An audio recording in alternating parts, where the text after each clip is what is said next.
Good morning बच्चों। आज हम लोग कक्षा 6 की संस्कृत सोपान बुक का पाठ 10 विद्यायाः महत्वम मतलब विद्या का महत्व पाठ का अध्ययन करेंगे। हम लोग पाठ 10 का अध्ययन 3 श्लोक तक कर लिए थे। इसके आगे जो बचे हुए मतलब 3 श्लोक और बचे हुए हैं, इसका हम लोग अध्ययन आज करेंगे। इसमें लिखा गया है कि अलसस्य कुतो विद्या, अविद्यस्य कुतो धनम, अधनस्य कुतो मित्रम, अमित्रस्य कुतो सुखम। हुआ इसका मतलब यह हुआ कि अलसस्य कुतो विद्या, कुतो का मतलब कहाँ होता है, अलसस्य कुतो विद्या मतलब आलसी व्यक्ति को कहाँ विद्या, अलसस्य मतलब आलसी को, कुतो विद्या कहाँ विद्या, अविद्यस्य कुतो धनम, अविद्यस्य कुतो धनम का मतलब होगा मतलब कि अविद्यस्य कुतो धनम, अविद्या मतलब जिसके पास विद्या नहीं है, कुतो धनम उसके पास धन कहाँ, अलसस्य कुतो विद्या आलसी व्यक्ति के पास विद्या कहाँ, अविद्यस्य कुतो धनम अविद्या मतलब जिसके पास विद्या नहीं है, कुतो धनम उसके पास धन कहाँ, अधनस्य कुतो मित्रम जिसके पास धन नहीं है उसके पास मित्र नहीं है, अधनस्य मतलब जिसके पास धन नहीं है, कुतो मित्रम कहाँ मित्र मतलब जिसके पास धन नहीं है उसके पास मित्र कहाँ, अमित्रस्य कुतो सुखम अमित्रस मतलब जिसके पास मित्र नहीं है,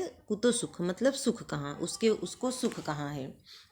इसका एक बार आप लोग इसका अर्थ देख लीजिए। अलसस्य कुतो विद्या आलसी को कहाँ विद्या, अविद्या से कुतो धनम जिसके पास विद्या नहीं है उसको धन कहाँ, अधनस्य कुतो मित्रम जिसके पास धन नहीं है उसके पास मित्र कहाँ, अमित्रस्य कुतो सुखम जिसके पास मित्र नहीं है उसके पास सुख कहाँ। अब हम लोग 5वें श्लोक का अध्ययन करेंगे। ताराणाम भूषणम चंद्रः, नरीणाम भूषणम पति, पृथिव्या भूषणम राजा, विद्या सर्वस्य भूषणम। इसका मतलब यह हुआ कि पहले आप लोग एक एक वर्ड का जो टफ वर्ड है उसका अर्थ देख लेते हैं। ताराणाम मतलब तारों का,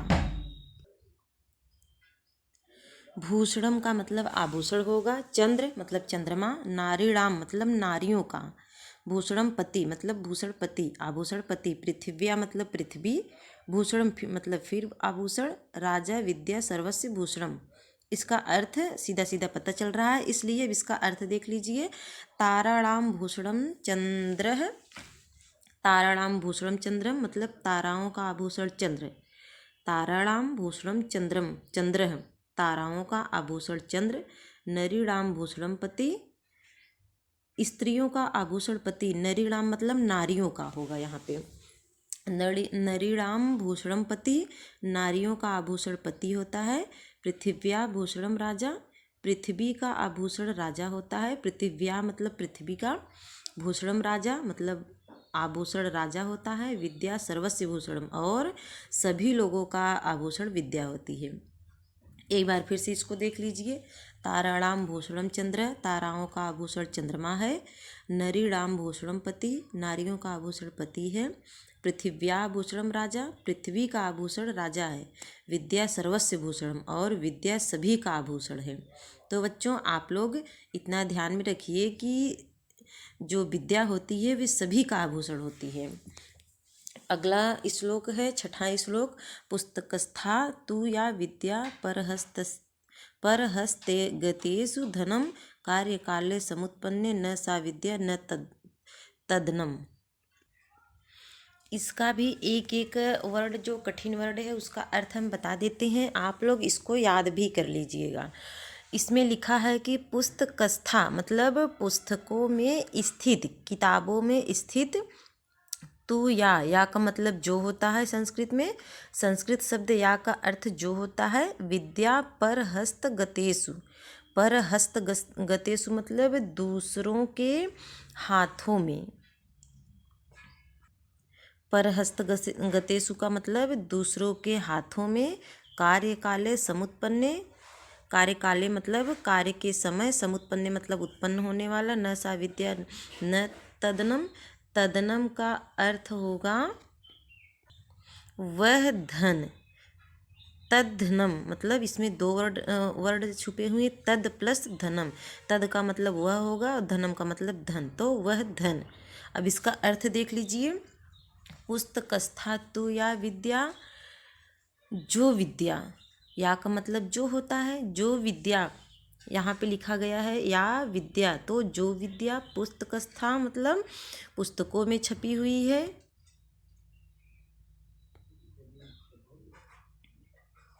देखिए यहाँ पे लिखा है या विद्या, तो इसका अर्थ होगा जो विद्या पुस्तकस्था मतलब पुस्तकों में या किताबों में लिखी हुई है, तथा जो धन दूसरों के हाथे में गया हुआ है। पर हस्त गतेषु धनम का मतलब होगा, पर हस्त गतेषु का मतलब होगा कि जो धन दूसरों के हाथे में गया हुआ है।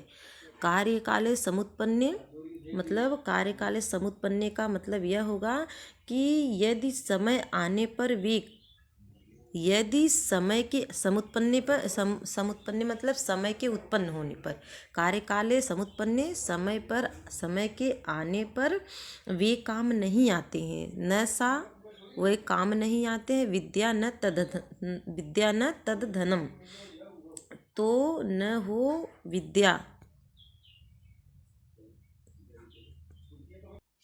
मतलब कार्यकाले समुत्पन्ने जो विद्या समय के आने पर काम नहीं आते हैं, तो न तो वह न सा विद्या, न तो वह विद्या है, न तद धनम और न ही वह धन है। इसको एक बार आप लोग पुनः देख लीजिए।